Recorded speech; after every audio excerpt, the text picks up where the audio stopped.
এখন সবই মেনে নিতে হয়।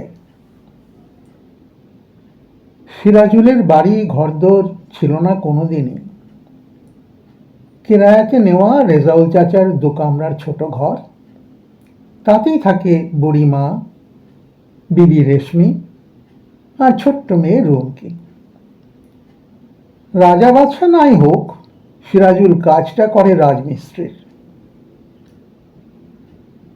সেবার এক অমানুষী সিদ্ধান্তের ফলে সেই হঠাৎ করে সব বন্ধের কালে সুদূর মুম্বাই থেকে সেবার কোনো ক্রমে বেঁচে ওরা আসতে পেরেছিল ফিরে।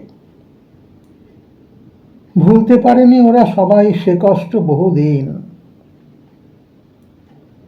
এবার এতদিন পরে হঠাৎ বিদেশি তকমা দিয়ে ওদের বেধারক মার খোঁজ সেখানের পুলিশের।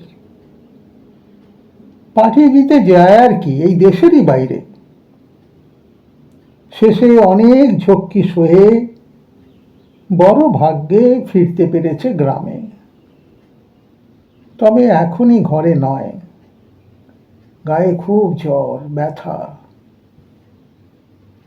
তাই শুয়ে আছে সদর হাসপাতালের বিছানায়।